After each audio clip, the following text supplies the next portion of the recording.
नमस्कार मंडळी, कसे आहात? मजेत ना? नवीन दिवसाची नवीन सुरुवात आपण एका नव्या रेसिपीने करूयात. नाश्ता म्हटलं की घरोघरी बनली जाणारी डिश म्हणजे कांदे पोहे. याच कांदे पोहेची रेसिपी आज मी तुमच्या बरोबर एका खास टिप सोबत शेअर करणार आहे.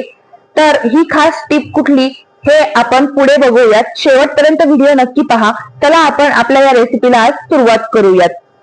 सर्वप्रथम मी येथे पोहे घेतलेले आहेत. हे पोहे मी छान निवडून स्वच्छ धुवून घेतलेले आहेत. त्यानंतर मी 2 मीडियम साईजचे कांदे कट करून घेतलेले आहेत. त्यानंतर 4 ते 5 हिरव्या मिरच्या मी कट करून घेतलेल्या आहेत. इथे मी कोथिंबीर कट करून घेतलेली आहे, कढीपत्ता घेतलेला आहे, ही बारीक शेव घेतलेली आहे, शेंगदाणे घेतले आहेत आणि खोबऱ्याचा किस घेतलेला. सर्वप्रथम आपण कढई तापायला ठेवूयात.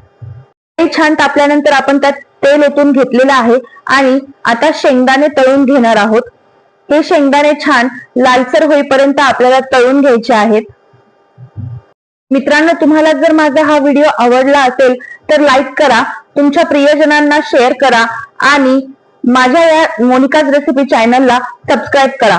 सबस्क्राईब केल्यानंतर तुम्हाला बेल आयकॉन दिसेल, त्या बेल आयकॉनला हिट करा, जेणेकरून माझ्या व्हिडिओचे नोटिफिकेशन तुमच्या मोबाईलवर येतील आणि तुम्ही माझे व्हिडिओ लवकरात लवकर पाहू शकाल. हे बघा, आता आपण हे शेंगदाणे काढून घेतलेले आहेत. छान असा लालसर कलर आलेला आहे शेंगदाण्याला आणि आपण शेंगदाणे आता हे काढून घेणार आहोत. शेंगदाणे काढून झाल्यानंतर आपण यामध्ये जिरे मोहरी टाकणार आहोत.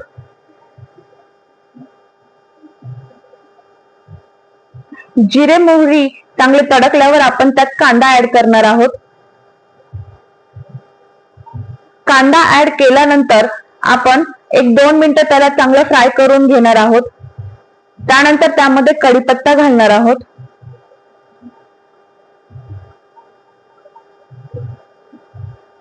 छान असा लालसर कलर आल्यानंतर आपण त्यामध्ये हिरव्या मिरच्या टाकणार आहोत.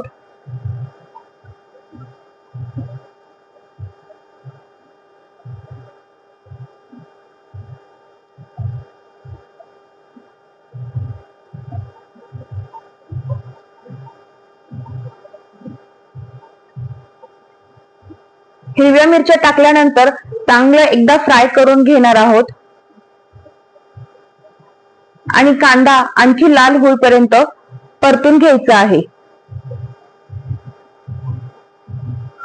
छान असा कलर सुटतोय कांद्याला. हे बघू शकता तुम्ही, कांद्याला छान कलर आलेला आहे. आपण आता यामध्ये हळद टाकून घेतली आहे. त्यानंतर हिंगही टाकणार आहोत. त्यानंतर हे सगळं मिक्स करायचं आहे आणि त्यामध्ये पोहे टाकायचे आहेत. पोहे घातल्यानंतर हे सर्व मिश्रण एकजीव करून घ्यायचं आहे. व्यवस्थित हे हलवून घ्यायचं आहे मिश्रण सगळं.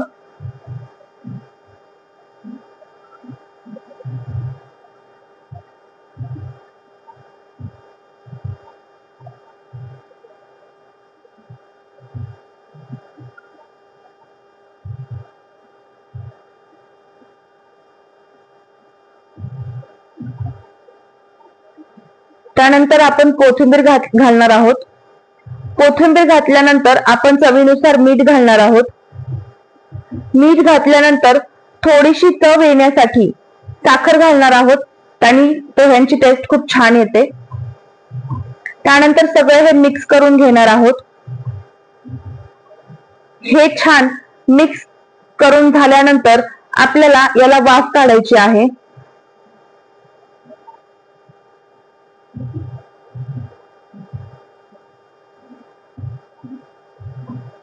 हे आता छान मिक्स झालेलं आहे. आता आपण वाफ काढून घेऊयात.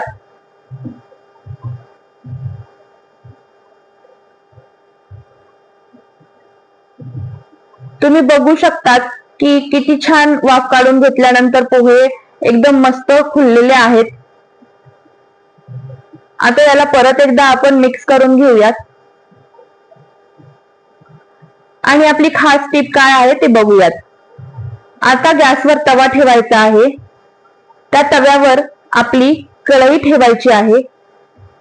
कढईवर एक झाकण ठेवायचं आहे आणि त्यामध्ये पाणी ऍड करायचं आहे. हे 5 मिनिटं असंच राहू द्यायचं आहे. गॅसचा फ्लेम जरा मोठा करायचा आहे. याच्यामुळे पाणी ओतल्यामुळे मॉइश्चर सुटेल पोह्याला आणि पोहे तुमचे दिवसभर जसे तसे मऊ राहतील. पोहे छान असे झालेले आहेत. आता आपण ते सर्व करून घेऊयात. हे बघा किती छान वाफ येते पोह्यांना, सुंदर असे दिसत आहेत. त्यावर आता आपण खोबरं घालून घेऊयात. हा किसलेला खोबऱ्याचा किस मी त्यावर घालून घेत आहे. त्यानंतर आपण त्याच्यावर कोथिंबीर घालून घेऊयात. कोथिंबीर घातल्यानंतर त्याच्यावर आपण बारीक शेव घालून घेऊयात.